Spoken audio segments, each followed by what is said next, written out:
ଆସନ୍ତୁ ଆଜି ଏକ ଭିନ୍ନ ସ୍ୱାଦର କବିତା ଶୁଣିବା। କବିତାର ଶୀର୍ଷକ ହେଉଛି ହଜି ହଜି ଯାଉଛି। ଧରମ ବନ୍ଧୁ ସିନ୍ଦୁର ବିନ୍ଦୁ, ପକ୍ଷିଆ କାନ୍ଧୁ ନୈଷ୍ଟିକ ହିନ୍ଦୁ, କମାର ଶାଳ ହଳ ଲଙ୍ଗଳ, ଲାଉର ଥାଳ କଉଡ଼ି ଖେଳ, ଧାନ ବେଙ୍ଗଳା ଅମଳ ଖଳା, ତେଲର ପଳା କୂଅ ଉଝୁଳା,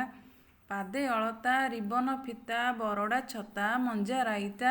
ବରଡ଼ା ଚଟ ଗୁରୁଜୀ ଛାଟ, ଖଡ଼ି ସିଲଟ ଝିଅଙ୍କ ଜଟ, ମା ପଣତ କଙ୍କଣ ହାତ,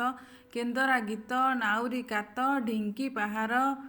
ପାଲିଙ୍କି ବର, ଡାହାଣୀ ଡର ଭୂତ ନଜର,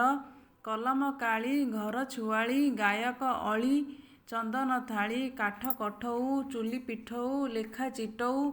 ପକ୍ଷୀ ଜଟାୟୁ, ଚିଲ ଶାଗୁଣା କାନ୍ଥରେ ଠଣା, ଖୋଲୁଅ ଘଣା କାନ୍ଥ ଆଲଣା, ବିବାହ ଝୋଟି ପିଲାଙ୍କ ଖଟି, ପଲମ ରୁଟି ରିବନ ଚୁଟି, କୂଅର ପାଣି ବୋହୂ ଓଢ଼ଣୀ, ପର୍ବପର୍ବାଣୀ ଗାଈ ତୋରାଣୀ, ଶଗଡ଼ ଗାଡ଼ି ଗୁଣି ଗାରେଡ଼ି, ପାରାଙ୍କ ଭାଡ଼ି ବୈଦ ନାଡ଼ି, କୃଷି ଦର୍ଶନ ରେଡ଼ିଓ ଗାନ, ଖଣିରେ ଧାନ କୁଣିଆ ପାନ, ଗୋବର ପାଣି ଆଈ କାହାଣୀ, ମାଟି ଘୋଡ଼ଣୀ ମାଠିଆ ପାଣି, ହାତ ବିଞ୍ଚଣା ବାହା କାନ୍ଦଣା, ହେଂସ ମଶିଣା ଶିକା ଚାରଣା, ସଞ୍ଜ ଗୋଧୂଳି ପିଠା ଚକୁଳି, ରଜର ଦୋଳି ଦେବତା ବଳି, ଚୁଲିରେ ଜାଳ ଫୁଙ୍କିଲା ନଳ, ହାଣ୍ଡି ପଖାଳ ଢିଙ୍କି ଚାଉଳ, ଚଟ ଆସନ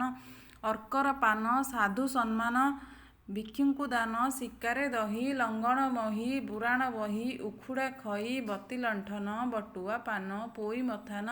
ଅମାର ଧାନ, ପତର ପୋଥି ମଙ୍ଗଳ ତିଥି, ବନ୍ଧୁ ଅତିଥି ଦୁଃଖର ସାଥୀ, ଶିଳ ବାଟଣ ଖାଇ ଛାଣିବା ଛଣ, ପଡ଼ୋଶୀ ତୁଣ ମାପ ମହଣ, ବୁଢ଼ା ଶଙ୍ଖାରୀ କାହାଣୀ ପରି, ପୂଜା ବାଛୁରୀ ସହିଷ୍ଣୁ ନାରୀ, ଲୁଣ କାଠୁଆ ମାଟି ମାଠିଆ, ନାଲିଆ ଚା ମଜା ଚାଉଳ ଭଜା, ପାଚିଲା କେନ୍ଦୁ ରହୁଛି ବନ୍ଧୁ।